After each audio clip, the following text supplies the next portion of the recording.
when you bring people into a conversation, no one talks to each other. Yeah. So that's why dating has become so difficult, because no one speaks to each other, because everyone's like, oh, I'll just Instagram her.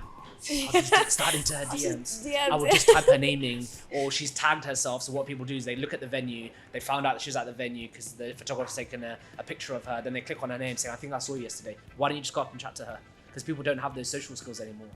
But the people who fail and the people who don't want to get back up, that's fine as well. Maybe this entrepreneurship lifestyle is not for you. Maybe getting successful is not for you, right? And it's not for everyone. Some people are happy with their 9 to 5, go to work, go out on the weekends and then go back to work on Monday. That's also fine. But if you want to be, in my opinion, a successful entrepreneur, a successful businessman or a woman, you have to embrace like treacherous times. And if you don't have that in your personality, then that's it. It's game over before you even begun.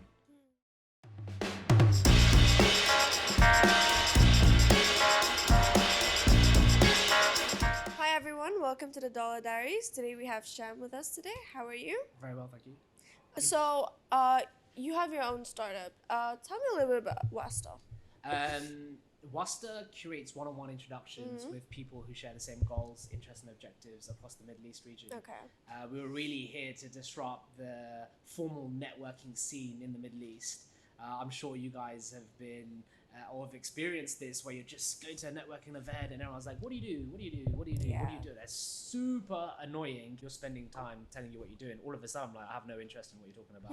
And that's what's going through my head. It's like, I have no interest and I don't really care what you're talking about. So all of a sudden, I now need to escape from that conversation. Yeah. So I'll ask you, hey, what do you do? And so you're like, hey, I work in finance. I have no idea about finance and I don't really care about finance. So all of a sudden, unless we have something mutual, all I can say to you, hey, I support Liverpool Football Club. And you'd be like, oh, I support Liverpool. Okay, now we're now talking. What does the third person do? Just sit there and do nothing. Yeah. And then you need to escape. And then someone else comes, and then it's just a battle of you're just speaking to all these three different people. The easiest thing is, let's keep in touch. Give me your business card. It goes into a pocket with 50,000 other business cards. And you forget about it. And you forget about it. Yeah. No, I just go home and throw them in the bin and be like, hey, good. So the easiest way is, hey, here's my QR code for my LinkedIn. Scan it. Let's connect on LinkedIn. And then every single person who actually connects with me, the next day is saying, hey, it was great to meet you. Done. Now that, my friend, is a very, very good, great, practical way to keep in touch with someone, because you've honed them in a social network. And if you do that every time you go out, whether it's with friends or family or through a formal networking event, you've aggregated those connections, and the power of social media will then pull you together at another given time if you're using networking sites in the right way. So it'll come up on your feed saying, maybe I'm looking for something in finance. Oh, connect with X from JP Morgan, because LinkedIn's algorithm is so smart now that it will start learning what you guys are typing and then start putting recommend, and it'll start recommending you to start clicking on different things. So I'll give you an example from interior fit out. If I'm searching for different contractors or something within the industry on LinkedIn will start understanding that I'm looking for a particular thing. So my connections will then start adapting to what I've been searching for. Right? It's the same thing with talking about bed sheets or pillows. If we start talking about that, it starts coming up on our phone. And That is true. It's the same thing on Instagram as well. Yeah. What the hell? Like, what is happening? Like, how did they know that we're talking about this? And it's either it's NLP or whether it's some sort of they're listening into us, spooky. Maybe they are. Yeah. I mean, I was searching for salons and like JLT on Google, and then I go onto my Insta and it's just all salon ads, and I'm like, No, see, that is, at least you're searching, right? So when we look at it, right, like for my example, my mom's not very tech literate, right? So she looks at things and she's like searching for medicines for, what can I do, homemade remedies for this and that and everything. She talks at home, and suddenly, YouTube links start popping up, like her entire explore page is just different things giving her solution. So it's not just, so there was this one case study, right? What happens is, it was, I think not Target. So one of the chains in US. So this lady who used to be a part of their loyalty program, she used to go shopping every day. And what happens is that they sent a message saying you're pregnant, and she later found out that she was pregnant. No. So the prediction's so good that you have many models, right, that extrapolate information to an unknown future. So what happens is that given enough data, you can predict that this person's pregnant even before the person's pregnant. Yeah. Right? And they were trying to sell it. There was a whole lawsuit about that, and they lost the lawsuit, Yeah. obviously. But Yeah. it's not about even is it listening to us, is it typing to us. Based on what we did historically, we can predict 50 years into the future, saying that this is what you are, this is who you Yeah. are. And like if you see certain things like the social media and everything, they create like a clone of you, basically. Like there is Shyam, there's Abubakr, this is what Shyam knows is Yeah. for, this is what Abubakr is known for. There is potentially a match over here. He worked for interior design, he's Yeah. in fit out and contracting. There is potentially a match. And even before I'll just put it on LinkedIn, and they'll know these Yeah. two people are most likely to know each other. So I think when we go back to networking, taking the same example, is that all these technology companies have gone in with data, and then everything is driven by data. But unfortunately, humans are very emotional beings, Yeah. and we yearn to connect. Yeah. And whilst data is there to support the highest engagement, to have a meaningful conversation, it just stays online. So everyone becomes a keyboard activist. Everyone is just swiping, typing. But when you bring people into a conversation, no one talks to each other. Yeah. So that's why dating has become so difficult, because no one speaks to each other, because everyone's like, oh, just Instagram her. I'll just start into her DMs. I will just type her naming, or she's tagged herself. So what people do is they look at the venue, they found out that she's at the venue because the photographer's taken a picture of her, then they click on her name saying, I think I saw you yesterday. Why don't you just go up and chat to her? Because people don't have those social skills anymore. So when we're thinking about Wasta, for example, which is creating one-on-one connections or meaningful connections, we realize that so many people are yearning to actually meet people and to actually engage in proper, meaningful conversation, but there was no means to do that. In the region where you have expats, you've got people moving around the region. You know, when we think about the UAE, we think about also the wider context of the Middle East as well, because people are coming and going from Saudi, Egypt, Lebanon, Jordan, coming to work in the UAE, and people are yearning for those connections. And I've been fortunate to create a good group of friends. There's 10 of us who have been here for the last 10 years, but our roots come from the UK. And I know there's a lot of people, expats, who are from India, Pakistan, Bangladesh, who have been here for decades, but have gone to university in the West, come back, and all their friends have gone. So they have to make new friends. But making friends in your 20s and 30s is actually really difficult. Yeah. It's very difficult, because you actually have to put yourself out there, which a lot of people don't like doing. So they're not confident, they're introverts. They have to put themselves, in situations which they don't feel comfortable in. And so we rely on social media sites like Tinder and Bumble and Hinge, thinking that we're going to meet someone, and then they get into the trap where they meet that person, they don't get along with them, or something goes wrong, and then they're back to square one, and that's it. So with Wasta, what we're trying to do is get them one-on-one on video, chat to them. Do you get along with them? Through a 15-minute video call, cuts out the tension or the friction or the rejection. Have a just chat about whatever it was, and we give you the prompts for that, and then see where it goes. Let's go meet in our queues for a coffee, or let's go for dinner, or let's go play bowling, and then it breaks it down. But if you don't have that and it's just behind a keyboard, you can be anyone, like the Tinder swindler. So that's what we try to do. And I'm a big advocate of networking. That's my personality. All my businesses are around people.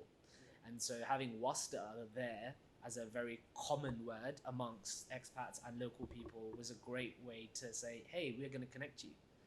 And we did it in a way where we used email, so free, guys. There was no money associated to building Wasta. It was me and Lolita thinking, hey, what's the easiest way to connect people? We've got X thousands of people on our social sites. Let's just try this. We went out on LinkedIn. We said, hey, we started a business called Wasta. We took the Clubhouse hand and we put it on LinkedIn, I think. And then within, I think, 24 hours, we had 150 people like my status on LinkedIn, which actually got 15,000 views, which then everyone just started signing up on on an Airtable, started signing up. We went through everyone's LinkedIn profile, because that's what the form said. And we said, okay, this person would like to meet this person, put them an email, and went. And people loved it. People were like, oh my God, I can't believe that I met someone who's so much in common with me, but I would have never spoken to you if we were walking past the street. Because we're two different demographics, we're two different people, we're at two different stages of our life, and people enjoyed the conversation. And so they were yearning for more connections. And we were like, wow, this is a very scalable product. We ended up doing connections, got 2,000 or 3,000 people from some of the best companies in the Middle East, VCs, people who had raised Series B. We had, students who were coming in, into the market with some great ideas. We had the crypto Web3 people. We had people emigrating to the Middle East as well, who were great in what they did but didn't have any connections. We put everyone together and started connecting them, and then that's really where we got our product market fit in the startup world. It's not just for businesses, right? It's for like just to connect two people together. Originally, it was for startups. Okay. Because startups or startup founders are very lonely people, by the way. Yep. We don't socialize. Like, all we do is, sitting on Reddit and on groups. Everybody works their ass off, right? They're passionate about things, so they work. Like, I've seen, like, when I used to work with the startup over here, we used to, like, very passionate about this. Go in at morning sharp, right? 9, 8:30, we used to be there. Evening 8, 9, 10, doesn't matter. We want to get it done. We want to get it done because we're so fucking passionate about things. And that whole process, like, your social life's completely gone. You don't probably eat well. You don't exercise. Your academic life's gone on the other hand. The balance is missing. Right. The balance always misses, right? The founder, that startup mentality is like, do quickly, burn faster.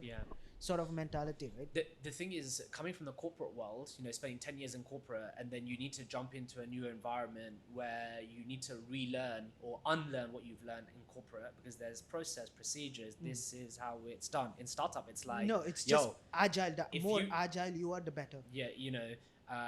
Startup, fail fast mentality, and sometimes you just don't know. Irrespective of how many qualifications I've got behind me, because I've got many, and irrespective of the 10 years of work experience I have with some of the biggest companies in the world, I had to unlearn things quick, because I was, in my mind, when I first started, was I need a head of marketing, I need a head of technology, I need a head of this, I'm going to put 60,000 dirhams a month for this, 60,000 dirhams here, 50,000 here, blah, blah, building this budget in my mind as a corporate person, and then I'm going to go out and hire all these people, and then realize that, first of all, no one liked my idea, no one really wanted to work with me because I didn't actually have any money, and it was just difficult to get off the ground because I didn't really know where to start, right? And I thought, as this macho man on LinkedIn, that I could go with this fake idea in my head that I'm going to build this first solution, which was Work Panda, which actually Graduate Surveyors, then Work Panda, and I'm going to create a massive buzz in the startup world and the construction world by creating this HR tech solution.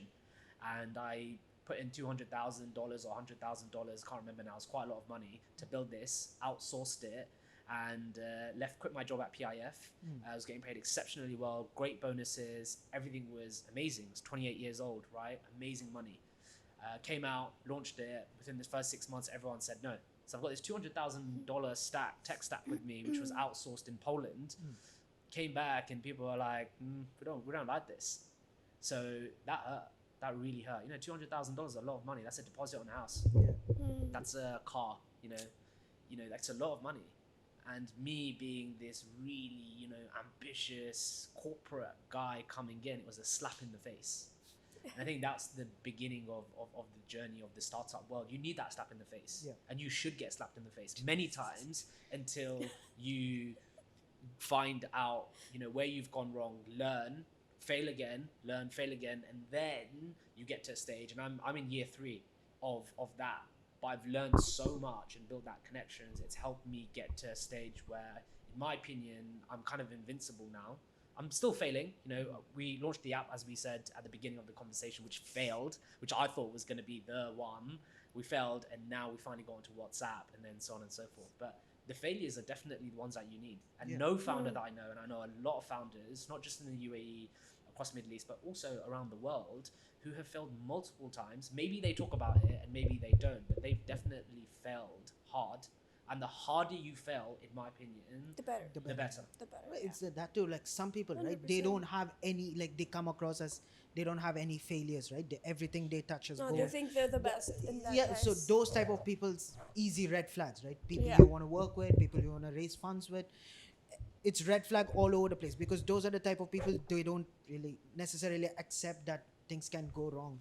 It's okay. Listen, I was naive as well. When I left the corporate world, even when I was in university and as a student, I thought my way was the best. It was like, I'm a smart guy. My way is the highway. My way is the highway. I went to a good university. I was academically okay. I'm not the smartest person, but I was okay. But I was ambitious. I've had many businesses at university, and I thought, listen, my way, the highway. This is what it was. And the naivety got me to certain places because I'm a talker.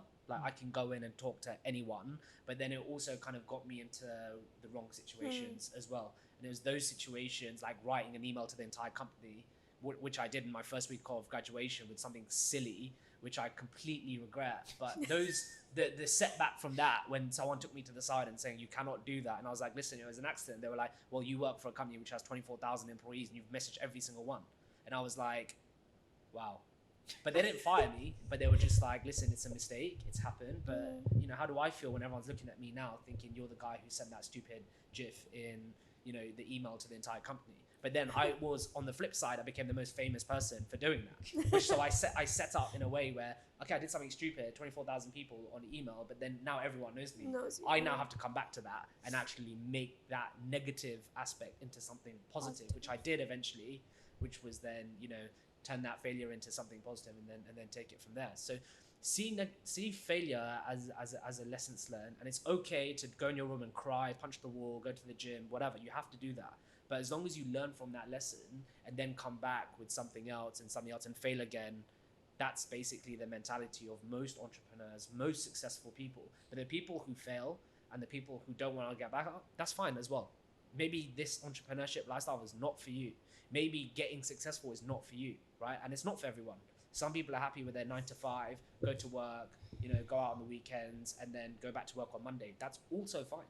But if you want to be, in my opinion, a successful entrepreneur, a successful businessman or a woman, you have to embrace like treacherous times. And if you don't have that in your personality, then that's it. It's game over before you even begun. So it's that mentality that you have to own. I know people listen to like Tony Robbins and Gary Vaynerchuk and be like, yeah, man, start a garage sale. But I'm like, bro, I live in a high rise. Like, how am I going to go and start selling these Pokemon cards on the internet? Like how it doesn't work. This is the thing. I listen to it and I've stopped listening to that because, you know, the way we live in the Middle East is different. Completely different. It's completely different. So these people are looking at the US and San Francisco and London and looking at all these startups in Europe saying, I'm going to bring that same idea to the Middle East. They spend tons of money doing it. They don't know the customer problem. They don't know the demographic. They haven't even spoken to their ideal customer. They haven't asked them the right questions. They go spend that money. They fail and they'll be like, oh, I tried. Or they go on LinkedIn saying, I'm a serial entrepreneur. And they don't have anything behind them. And you know, or they go to, I went to Harvard Business School for a bloody 2-week course, and they're like, yeah, I went to Harvard. Like, guys, come on, like it doesn't work. So it's okay to like look at the internet. It's okay to, you know, look at people around you. But if you also want to get to the next stage, or even to get to step 1, you need to understand the environment that you're in, and your environment starts with the immediate people around you, right? And that's the start of the idea. When it comes to starting, it's not this Gary V, Tony Robbins, invest, do this, do that, because that's in the US. The market's different. It's completely different, right? The literacy is different in the US. And about population. Money. Population's different. It's mentality is different. The likes and dislikes of customers is different. Not just that, like you take any startups, for example, not even startup, right? Any big companies, you take Microsoft or Apple. You know the stories like Bill Gates did it in his in his garage. You know, Jeff Bezos sold books out of his garage. Where the fuck do I have a garage? Right? Like I have to sit in like a 2-bed apartment over here. I have a basement which is like filled with like other cars in my building. Like I don't have a personal garage where I can sit and invent things. Right, so some of the advices do not apply to us at all. Right? Or like have a lemonade stand. Yeah, have a lemonade stand. Where do I have a lemonade stand? I think if you did that like on the streets of Dubai, first of all, it's too hot for most of the year, and then there may be some legal action that the government will say by actually, you know, selling stuff that without a license and the paperwork. Maybe if you're a young 6-year-old and you do it by accident, okay, maybe overlooked. But if you're, you know, starting your own business and doing things, there's smarter ways to get into the market. So for example, with Wasta right now is, we know Jitex is coming up next week, and we know the first thing, because people are starting into my DMs already on LinkedIn, who I'm like, don't really want to speak to you, but I'll still respond saying, hey, I'm not going, because I may or may not go next week, because there's gonna be so many people to speak to. But then it's not good use of my time spending 5 days there and just speaking to a lot of people, unless I'm presenting or there's predefined people that I want to meet prior to actually going to an event of that size. Otherwise, if you just go there thinking I'm going to meet my VC there or angels, not a chance. These events. Not a chance. So what we realized is, okay, we need to think fast. Lalita, we need to think fast next week to launch something for next week, right? And so we scratched our heads. This was only about 2 weeks ago, and we were like, okay, we need to launch the WhatsApp bot where we can just basically get people to register quickly online on WhatsApp on demand and put number 14, which is one of our criterias, which was meet at Jitex. Click on that. Everyone who goes to Jitex downloads Wasta right now.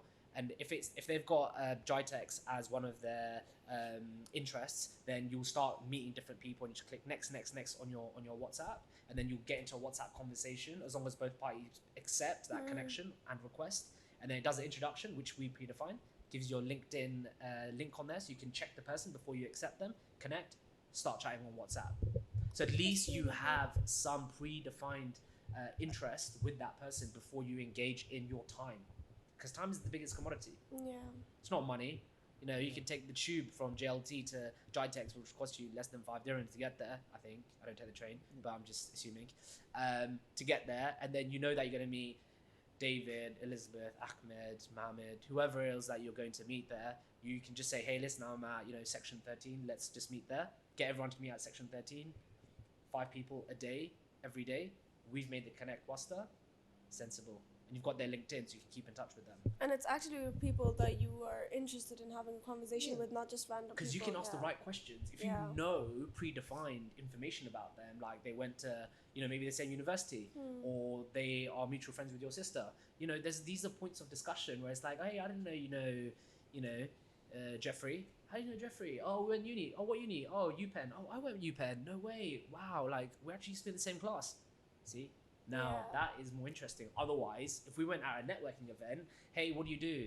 And then you have to get to those questions until there's a mutual. And then by then, you're just tired. You're like, I just want to go home. Yeah. And most of these networking events are at 6, 7 o'clock. So you've had a really shit day at work, 8 till 6. You have to now do Dubai traffic to get to the venue, which is about an hour. You get there, you're hungry. They don't provide any food. You're thirsty. There's no water. And then you have to talk to someone for 2 hours. Forget it. No. At least this way, it's in the own comfort of your home. And, I don't advocate this, but if you're stuck in traffic, you can always switch on your Bluetooth and have the talk with someone new just by driving through, Dubai traffic at 6 p.m. Or at, when you're sitting after you put the kids to bed, which is because we've got a lot of, parents on there who want to meet people, but they can't go because maybe their nanny's off, they don't have a nanny, they can't leave the house. Or we have a lot of mums who are at home, and this is a massive market, by the way. We have stay-at-home mums who look after their kids, but also want to network because they're entrepreneurs or businesswomen. And so there's a massive market, mostly in Saudi Arabia, where they may not have full-time work because they're looking after the family, but they still want to network with people in a safe way. So if they are in control of who they want to meet, and it's done through their phone, and it's one-on-one, in my personal opinion, I don't think there's anything out there apart from Bumble, which is a dating website. Yeah. Why would a married woman be on there? So these are the things that we're kind of breaking into these society issues across the Middle East. And these are some of the things which we're driving conversations, right? So it's not just about professionals and connecting professionals. It's not just about disrupting the networking sphere. It's about looking at these pockets of the Middle East and seeing what are their problems, and how can we bring the solution straight to their fingertips in a safe, easy, in a cost-effective way that creates tremendous value for the individual. And that's really where Wasta's pain point is coming in, is to solve that. But we're learning, It's not that we know everything. Yeah. We know a lot about the problem because we speak to our customers, and you guys are our customers as well, to learn, to get your feedback, and then to build our product. We don't build in isolation now, which we did in our first product, and then we take it from there. So how important do you think networking is? Well, they always say, your network is your net worth, right? And I think most of my success, if you call it success, depending on how and who measures it, is based on connections. It's based on who I know, right? I work, say for example, I have Work Panda, which is my recruitment company. I spent 10 years in construction. I know a lot of people in construction from all different levels, all the way from grads, all the way to some of the biggest CMOs, CFOs, CEOs of the biggest companies across the Middle East, who have been responsible for 90% of the development in the Middle East. And I know them personally. So when it comes to, hey, I would love to recruit for you, this is not going through some e-procurement or it's going through some online portal. It's I pick up the phone and saying, hello, it's me, Shyam, how's it going? Or it's a LinkedIn message saying, hey, I haven't spoken to you in a long time, but I would love to recruit for you. Can we have 15 minutes? And the answer is generally, unless they're super busy, it's yes, let's meet next week, or can we meet next month? In which case, yeah, let's do it. And that was done on my personal connections because I spent the time building that relationship maybe 3-4 years ago. But now when it's like launching my own business, is those connections that I made 4 or 5 years ago, which are now, being effective, which are now taking precedence, which is basically supporting me in building those relationships. And it's like a building, right? You build a strong foundation for your network, like super, super strong in different spheres, finance, startup, construction, anyone and everyone, considering my personality, meet with so many people, have them on Instagram, have them on LinkedIn. Instagram more personal, LinkedIn acquaintances, have them just sitting there. And so that any given time when I want something, I can always just reach out. And I do slide into people's DMs on LinkedIn and ask them questions. Yeah, that's how we got to you. Right? Exactly. And I just responded straight away saying, hey, listen, I'm actually free on Saturday, and then let's just have the chat. And it happened quick. Yeah. Because I know that once I get to this podcast, you will then put it on your LinkedIn, which will go out to people that I don't even know, and they're going to message me, and then all of a sudden that's a business opportunity. Does that make sense? So it's the exposure that I'm creating for myself. Yeah. So I have 30,000 connections on LinkedIn. I get 10,000 views a day on my post. I post every single day, twice a day normally, and my team are also posting about my brands, and I have 10 recruiters, and I have a team for Wasta. So all these people are just building my brand, and they're just sharing on their LinkedIn, and they're sharing on their LinkedIn, and they're sharing LinkedIn. I'm the most famous person on LinkedIn. And it's easy. It's easy. And this is how the social influencer market is coming up. So if you're using the right way, right, it can pay dividends. Yeah. So it's up to you. And some people are not comfortable posting on social media, especially LinkedIn, right? Like That's I still have that anxiety, right? Like Yeah. I feel like LinkedIn's a very professional thing. Exactly. I Like don't I wanna refrain come from out as- posting sometimes. Right, I don't want to come off as wrong or Or rude like or things. And immature most of the time. immature most of the time, right? Like I don't like if I have like a startup or something that I'm working on, I wouldn't. First thing I would do is not put it on my LinkedIn because I think that's kind of like there's nothing there. What do I put? Maybe when it grows, I'll put. When it's a maybe bit successful, Right, that fear of LinkedIn is there, right? Like compared to your other social media, right? I think Instagram or Facebook. I don't use Facebook. I use Instagram or like Snapchat. That's more easier. Like that, Yeah. I can like just post whatever and it's okay. But LinkedIn is a bit like I think I have to think twice before How posting would people something. react to How this? would No, but people, the matter of yeah. fact is that it's the imposter syndrome that everyone needs to get over. It's like everyone's watching you. And then people message me saying, why did you post that? But it's the same people that said that to me 10 years ago. The same people come to me right now saying, can I get a job in Dubai? Facts. 10 years ago, people were saying, Sham, shut the hell up. You don't know what you're talking about. And now 10 years, I'm the most famous person, one of the most famous people in my network, because I post and I get all these views and I'm getting so many opportunities for everything. Like I have so many people come up to me, Sham, can you do this? Sham, come on podcast. Sham, can you invest? Sham, can you give me advice? Sham, can I get 15 minutes of your time? So who's laughing now? And this was me, my naivety when I had spelling mistakes. Now we have stuff like Quillbot, ChatGPT, where Yeah. you can correct your spelling. If your English isn't great, use Quillbot. If you can't use it, get someone to 4-eyes your messages before you put it on top. I still make mistakes. I still make spelling mistakes, and people are still laughing at me, but I'm trying. We're humans, I'm trying. right? Like, I will try not and just fail. that, It's right? The fine. more In mistakes, this- the better. I feel. No, in this day and age, right, when ChatGPT can literally write your email, like if there's a spelling mistake, I know for a fact this person spent time writing a message to me. Yeah. LinkedIn is all about being personal. Yeah. So a lot of my stuff is me, my failure.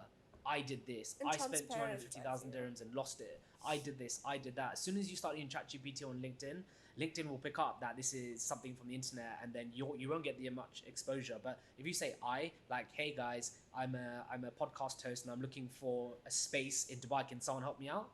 If I like it, you're gonna be exposed to my entire network. Someone's gonna say, hey, would love to help, which you're gonna be exposed on their network now. So all of a sudden, you might just become an overnight famous person, get 100 likes. But if you didn't do that, then you're just like, oh, I'm struggling, blah, blah. That's the whole point of LinkedIn. If you're struggling, go and say you want help. Otherwise, you're going to be trying to struggle for yourself and not get anywhere and then be like, oh, it failed. But you didn't ask anyone. Correct. If you don't ask the right questions, don't expect to get the right answer. That is very correct. So just go and ask the questions. And I'm at a stage of my life where I was an idiot when I was 18 years old. Ask stupid questions to really famous people or CFO. I knocked on the CEO's door when I was at a company called EC Harris, and I will still remember this day. It was like the first 2 or 3 weeks. Listen, I'm a naive, is 18, 19 years old. I just graduated, every day I'd go out, party, drinking, didn't really care. And I knocked on the CEO's door, and he invited me in, and I was like, hey, I've got an idea for the website. And he was like, oh, but did you speak to the marketing team? And I was like, no, I want to speak to you about it. And he was like, sit down. And we spoke about it for 15 minutes, and he goes, great idea. I'll send you an email. And he sent me an email. So it was naivety. And I know a lot of people wouldn't do that because there's a hierarchy. You can't go up through middle management. Oh, you can't do this with senior management. And I was like, bollocks. Like, I'm going to go straight to the guy. Okay, in hindsight, I shouldn't have done that, but I did it. And this is the entrepreneur in me, because I was like, if I've got an idea, and a lot of young Gen Zs will do this as well, certain Gen Zs, will just be like, actually, I feel entitled to actually go up to someone and just say it. And so I just said it at that time, being Gen Y, and he accepted it. I came in a very professional way. It's like, do you have time? Can I have 15 minutes or 10 minutes of your time? I have an idea. He invited me and he sent me an email. And he copied in someone else senior. That got back to my manager, who then told me off saying you shouldn't be doing that. And I was like, why not? And I kept on doing it. I then went to China because for a program that was going on in the company, and I got chosen for it because I put my hand up for everything after that. Because I was like, yeah, I'll do it. I'm the stupid guy who sent the email out. Yeah, that's me. And then they sent me to Hong Kong. I was like, I'll go. Hong Kong. I was only like 23. They paid for everything, paid for flights. I'd never traveled back then, so I was like, wow, like someone's flying me out. I'm like this top notch, Tom Cruise, I was like, yeah, Jerry Maguire, I'm gonna be the guy, the top guy, who's coming with me. And then it was just from there, just being tenacious and having that mentality, but also being professional as well about it, working for a big company, which then built the mindset and the confidence that actually I can do anything I want. And having that mentality has got me to all these different hurdles and different businesses, because doing what I was good at and doing it well really kind of repaired all the dumb stuff I did. But they were like, this guy's actually quite smart, but he also does some dumb stuff, which I used to actually build my brand. And then using social media to report what I was doing, going to China, working for these big building companies and building projects, being associated with all these different things. Other companies started looking at me on LinkedIn back in 2012, 13, and we're like, would love for him to work for our business because he's doing so much. Mind you, back then I'd built such an amazing personal brand, which is so important. I cannot emphasize how personal branding is so important in your career, that it got me to work for another big company. And I used their marketing to build another brand, because I was in the newspaper now, I was on magazines, I used to represent other big firms outside of work.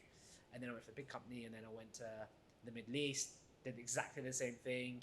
And then I went to PIF in Saudi, built an amazing brand there, and then I had all these followers. And then I started thinking about, wait, I'm bigger than this. I can actually impact the world. Let me start my own business. And so the corporate world is there for you to learn.